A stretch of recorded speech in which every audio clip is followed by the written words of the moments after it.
Hello and welcome to Nitro Talk. If you are into nitro engines, vehicles, anything at all to do with the nitro side of the RC hobby, I would love a like and subscribe. Thank you very much. The STS D21B, the Dragon. So, I got some plans here. I think we've got some cool videos going to be coming up. Gonna be doing kind of a little series here on the Dragon. We're gonna be torture testing this engine essentially. But before we do that, today we are going to have a teardown and inspection. It's got not a whole lot, maybe a gallon and a half through it at this point, but we certainly, as you can see, we certainly have a problem with leaks. That back plate is obviously leaking. We also can see here by the carb that we have some nice moist sand there. We are pinch bolt down in there, all below the carb.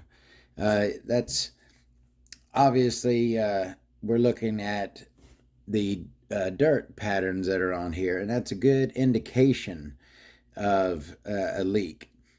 The moisture comes out of the engine, and then the dirt sticks to the moisture. So you can clearly see where your air leaks are coming from.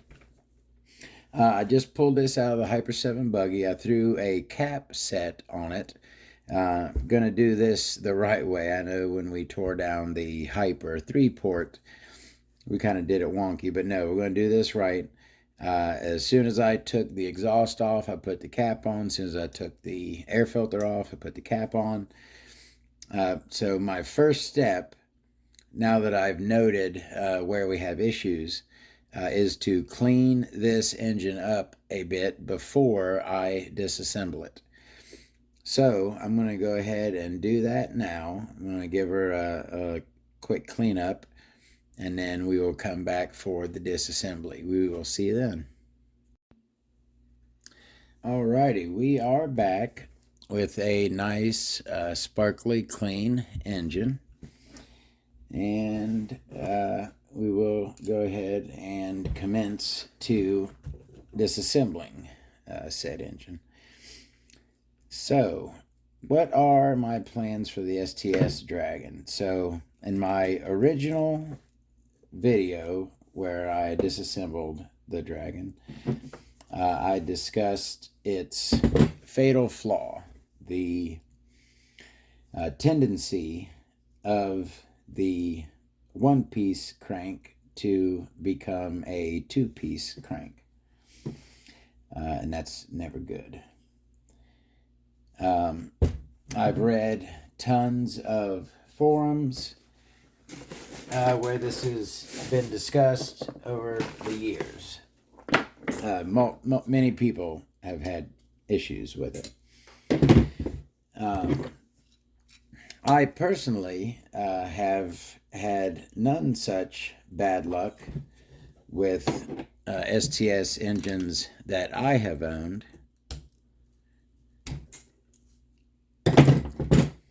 But, so my original plan, as I am a nitro engine collector, my original plan was just to kind of run this a little bit and, make sure it wasn't going to pop immediately, right? Get it broken in and run a little bit of fuel through it. I did that. It's pretty dry at the front bearing there. That looks good. Is it dry because it's sealed, or is it dried because the shield is there? The debate rages on. So, no, I did not. The crank did not snap on me in the gallon and a half that I've ran the engine. And so originally, like I said, I'm sorry, I'm rambling like I always do. The original plan was to run it for a bit and then put it back in the collection and save it, you know, as the STS Dragon. It's not the most important page in the Nitro story, but it is a page. But, and this kind of goes along with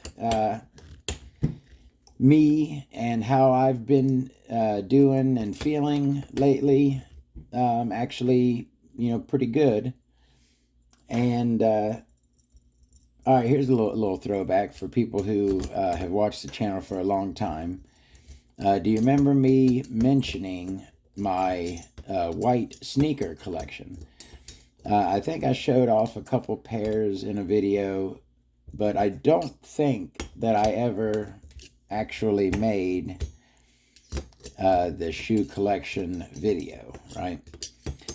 I've been holding on to these white sneakers. I think I got the first pair like 10, 12 years ago, and I bought, I think, one of the pairs last year. So I've been collecting these for a long time.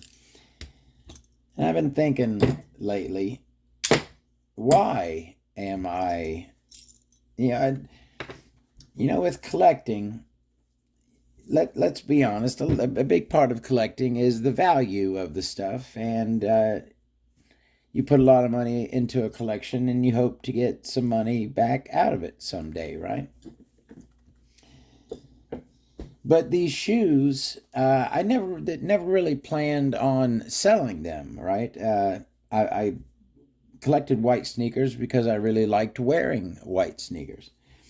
So I started recently wearing some of my collection of white sneakers. No way. Hold on a second.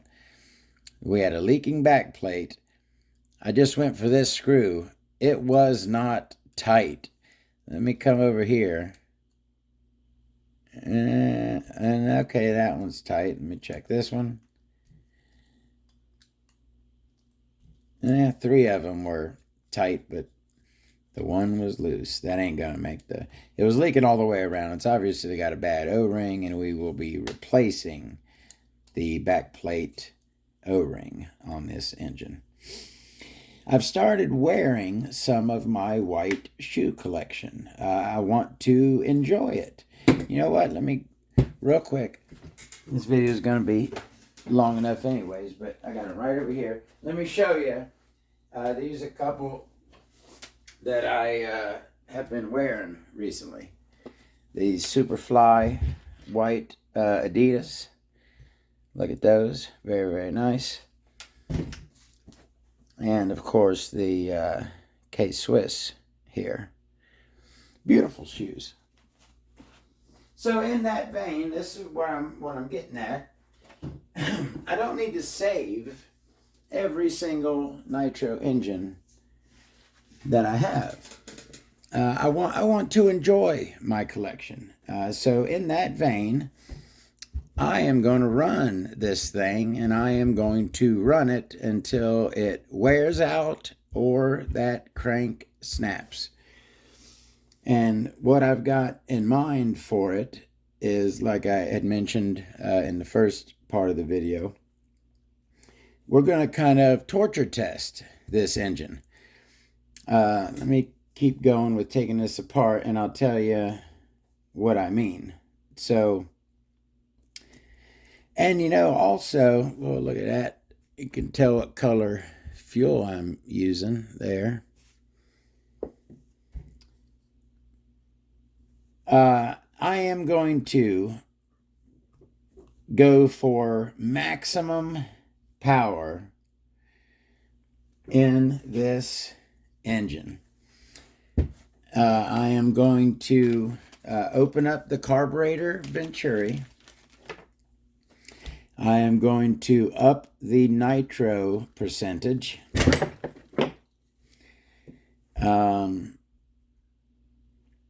what else was it? Venturi, Nitro, and the third thing, and messed up my paper towel.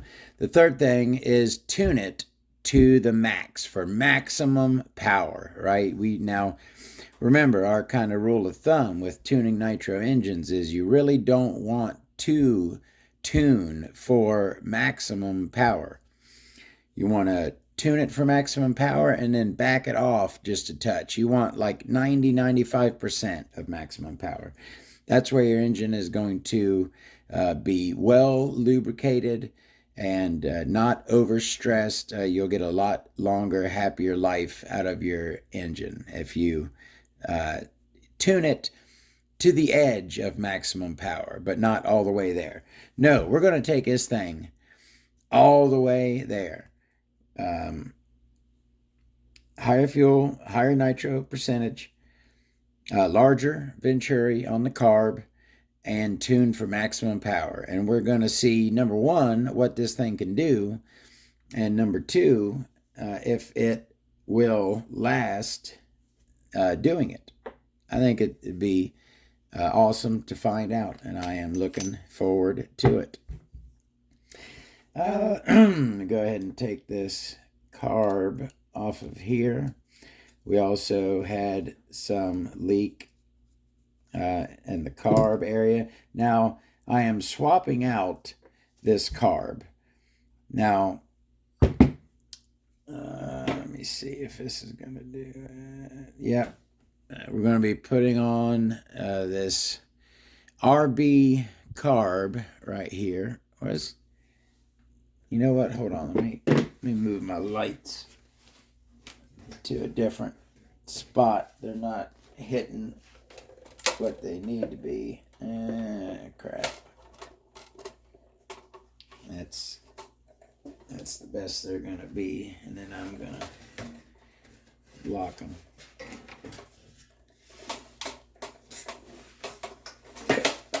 Yeah, this ain't working at all. All right. Big mess.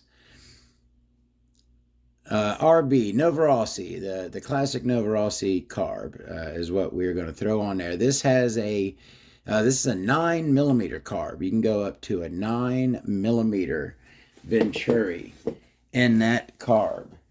I am currently running a 7mm as I do in all of my buggies. That's another thing I was kind of thinking about. I haven't ran. Now, I ran 8mm in my track stars to get a little bit more juice out of them. But generally speaking, I will run a 7mm Venturi in buggy. All right, so the STS carb is going to come out. It's going to be put back into the STS box for the time being. I've already swapped on a Novarossi head button with the turbo plug. That was a point I made in my original video on this. Tell me how this makes sense. An engine with a hard-coated crank came with a standard non-turbo head button. Huh? What the heck? All right. This thing is red. That, what am I using? It's what my local hobby shop has. Trust me, it's not my first choice. But yeah, it is certainly red fuel, and it has red tinted a lot of this metal. All right, we got her stripped down. We talked a little bit about what we're going to do here. I'm looking forward to it. What do you think is going to happen? Is this thing going to stand the test of time and power? Now, again, in that original video, and I thought of something else here, another little cool point. So in that original video I made on this, I showed you how this thing is just so thin, right? This thing is cut very thin, and that's why you get these cranks snapping right there. But notice something else. So in the front here, where you got your opening and you got your fang there, the fang and the hole don't meet up very well. it's not a smooth transition. You usually want a really smooth transition from the fang into the hole. So I was kind of, for a moment, I'm like, well, I'll smooth it out myself. I'll take my Dremel and I'll smooth that transition a bit. But no, they left that like that for a reason. And that is because that right there is where the crank is weakest. Any bit you shave off of that fang to smooth that transition is going to make the metal holding this together even thinner. So no, you kind of got to leave that with its hard edge there, because you need all the metal you can get on this thing. It's held up for a gallon and a half. It's not a pot metal crank that just is going to, it's holding up a little bit. All right, so I'm going to clean this stuff off. And then we'll come back for part 3, the inspection and reassembly with the RB carb. And we're going to discuss head shimming. Now I'm going to be upping my nitro percentage. Am I going to add a shim to compensate for that? Will I or won't I? We'll discuss that in the next part of the video. See you in just a moment. All right, we got some nice clean parts here to reassemble. I did redo the O-ring. This is the back plate O-ring. You could really dry. What had happened was it was probably too old. It was moly coated, but it was years old when it happened, so it was probably too far gone. So we got a nice fresh O-ring on here, and it is, of course, moly coated. And as you can see, it has a much better fit now. Nice snap. Got to pull on it to get it out. So we got a much better backplate fit. We should solve that issue with the leak there. Pinch bolt situation is going to be a little different. So this comes with 2-piece brass pinch bolt here with no O-rings. So what I'm going to do for these is just give them a good slathering of the old moly coat around the circumference of them. And then I'm gonna install them. Now this probably won't totally seal up the pinch bolt situation, but hopefully it'll be a little bit better, and we won't have as much moisture coming out of that area. All right, so we got our moly coated pinch bolts in. All right, before we start throwing this thing back together, let's take a look and see how she is looking. I'm going to take my assembly lube here and put some on the sleeve so that I can then take the piston. I'm going to orient it the same way that it would be in the engine. So that's the rear and that is the rear. And nice pinch. Stops a little bit before the top of the stroke. Beautiful. I like it. Which, it should be. As you can see, looking at this piston here, it is not, does not have a whole lot of use on it. Like I said, probably around 1.5 gallons. Oh, while I'm thinking of it, Oh yeah, I don't want to forget that. We're going to measure the con rod and enter that into the connecting rod cross reference. So let me grab my micrometer and make sure we're good. We're good. And our top is 4. I'm guessing our bottom is 5. Ooh. And our length is going to be a 34 or a 34.4. I'm calling this, I'm guessing a 34. Same as the Nova Rossies. Oh, this is kind of tight in here. I don't know if I can get my... well, this is so tight in here, I can't even get my little measurer in there, in between it, because I got to get this all the way up and lay it against the wrist pin for it to be accurate. And I can't really get in there. So we are unable to enter this into the database until we can get a proper...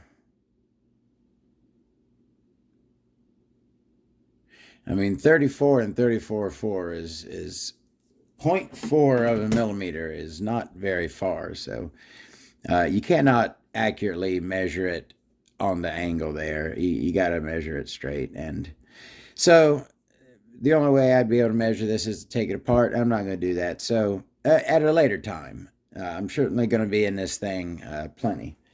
So we will add it to the database at a later date. Every other engine, I've been able to slide the connecting rod on the wrist pin and get enough room next to it to get the card stock in there. But, well, that thing is really tight in there. It's not, too tight, but yeah, looking really nice. Not a whole lot of wear on it. 3 nice big deep oil grooves. Knife edge connecting rod. All right, let's go ahead and let me go ahead and check for slop on the con rod while we're looking this over. Always when you're checking slop on your con rod, you want to move it purely on this axis. No tilty angles. You want to just come in and out like that. And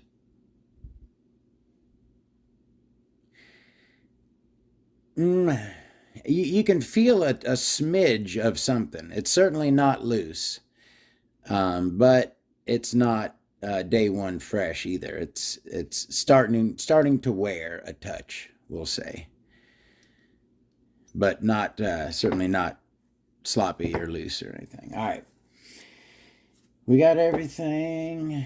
No, we don't. Well, that didn't work out, did it? These I don't have that particular size O-ring. I was kind of making do with a smaller one stretch, but it looks like it snapped. So, I'm gonna have to order. I got a lot of back plate sizes, but not that one. What I was thinking I could do was, actually, you know what? These silicones stretch a lot better than those black, what are they, butyl rubber? Oh yeah, that'll easily go on there. I think that'll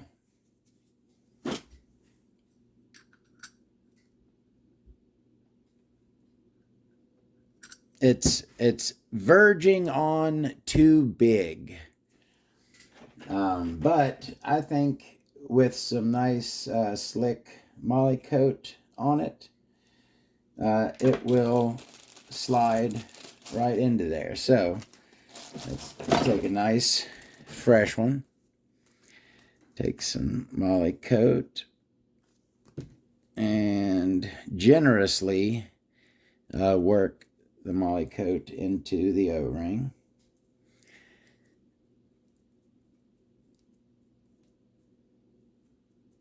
Really, really good. And then put it in place. Wipe off our excess on the inside.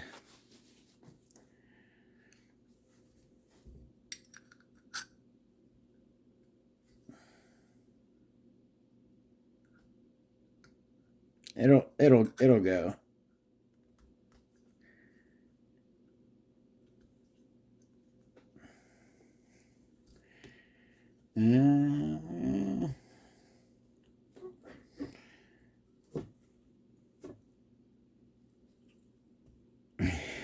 It is tight. You know, I'll use the screws to close it. It's not cutting it. It's not cutting it. It is squeezing it. So obviously not the optimal situation. I would prefer to have the exact size O-ring that works here, but one a hair too big is certainly far better than one that's a hair too small, because that isn't going to work. This should seal up nicely. All right, let's put this thing back together. Start with that crank. Oh yeah, another thing, you want to feel your rear bearing. This thing feels lovely. No noise, no slop. I'll go ahead and throw a couple drops of oil on the bearing. And throw in our crank. Next comes the piston and little lube on it. Make sure my hands are good and clean.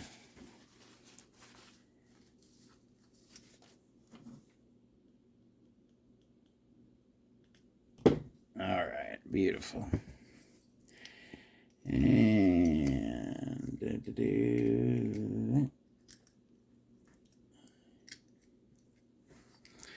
And then our sleeve, which we already put a little bit of our lubricant on. And get our piston started up into it. Come on.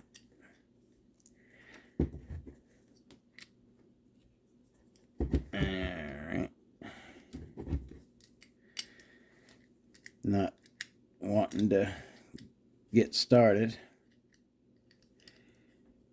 Just gotta ask it nicely. Come on. Yeah.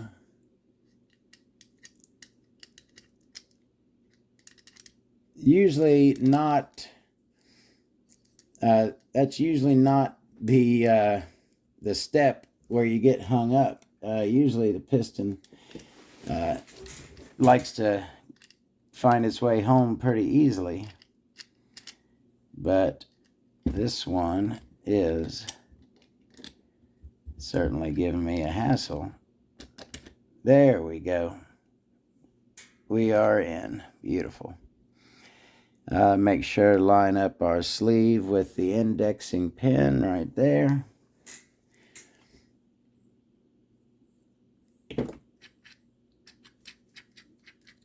Lovely. Now, like I said, we're going to be upping our nitro percentage, but I'm not going to increase, I'm not going to add a shim yet. I got a P3 gold plug in there, turbo, of course. I'm we're going to do some testing. I'm going to up the nitro fuel with the shimming as it is. We're going to run it with 20%, and then we're going to run it with the higher nitro, and then see if we have issues that require the addition of a head shim. Kind of do some testing with that. Of course, this is not the Dragon head. This is a Donut Racing USA head that I've had for a long time. I've used it on a lot of engines. It's like a Novarossi head. Fits a lot of engines, Novarossi pattern. And I really like it. It's fairly lightweight for its pretty large size, and has a lot. It's drilled out a lot. Has a lot of holes drilled up through it for lightning. Nice tight fins. It's a really nice head, and it had already had some damage when I got it, some scratches on the top. So I was like, yeah, I'll use that one. And I really like it. It's served me well on multiple engines throughout the years. Oh, look at me. I forgot my O-ring. Now, this does not come with an O-ring. Remember I said I put the Novarossi head button on here. It is a grooved head button for use with an O-ring. The top of this crankcase is not also grooved for the O-ring, so it just kind of sits.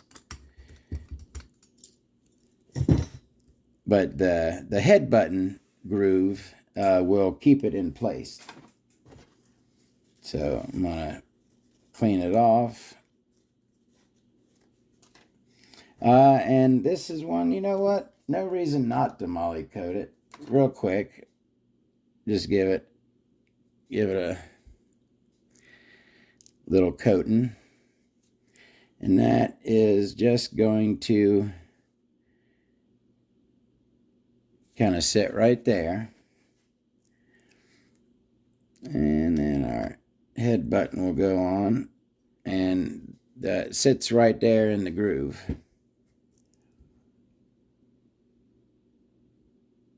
And rear to the rear.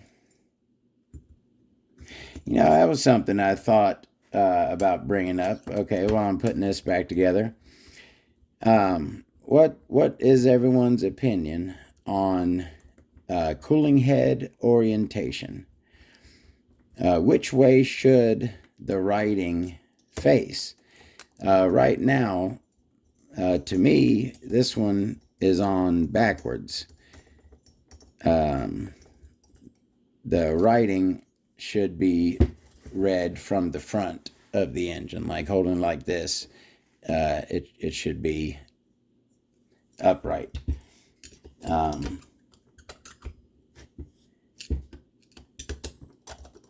But, I mean, is it a big deal? No, of course not. And also, I've seen some people, they'll have it to the side, sideways, so that when you're looking at the buggy in your normal position, where you look like if it's on the starter box, your normal side view of it, then it looks upright to you. It's facing you on the side there. Which one of these? Not that one.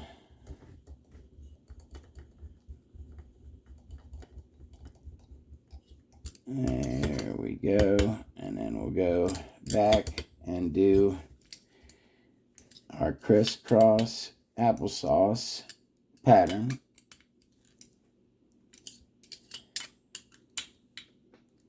And we got a nice tight head on there, cooling head.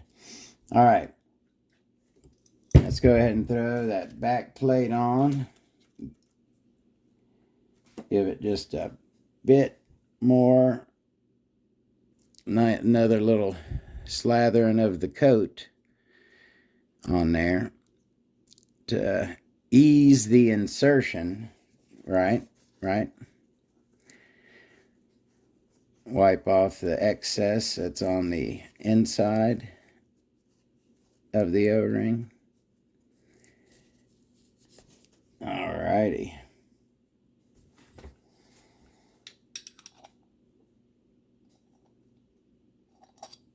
Oh, gotta listen to myself.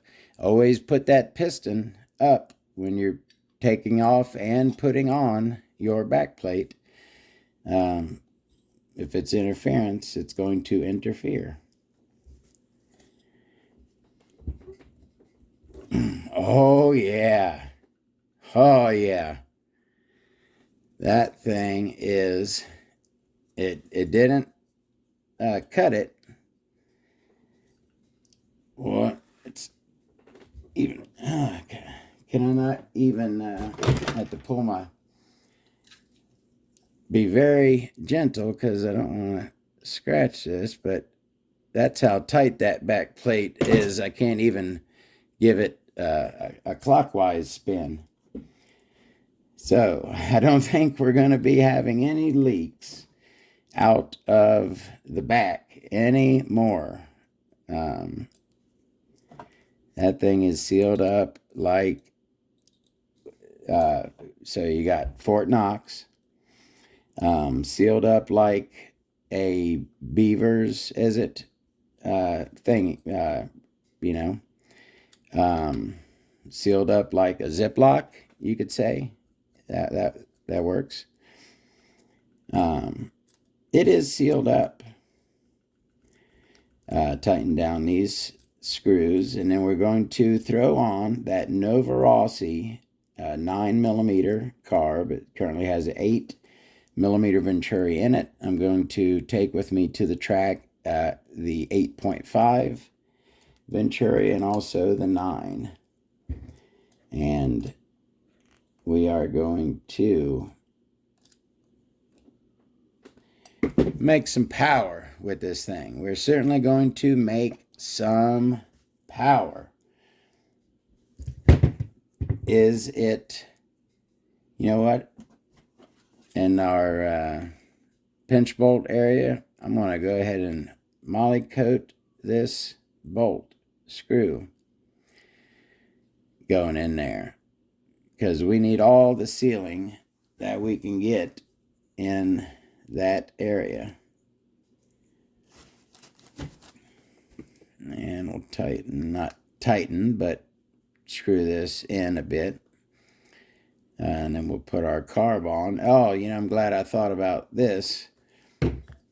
Before I put my carb on, I'm going to kind of take a look and see, those arms look pretty similarly placed. I'm going to spin it just a touch. I'm going to move the ball just a touch upward. But if you're swapping carbs, line them up and see where you need to put your ball end for your throttle linkage. You don't want to you don't want to install it in the car and then realize that, oh man, I'm not lined up. All right.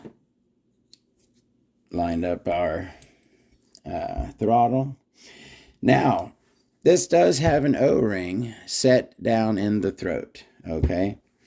And then we also have an O-ring here. I'm going to remove this one and give it a good moly coating.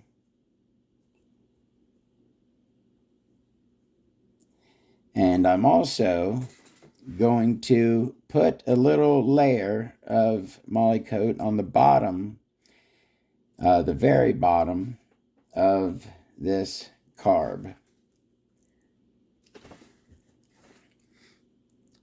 Kind of on the sides of it and on the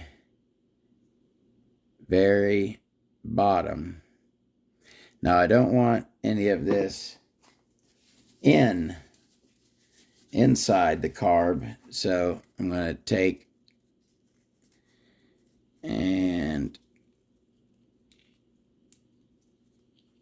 get anything off of the inside there. But I want some moly coat on the very end of this to where it meets up with that O-ring in there.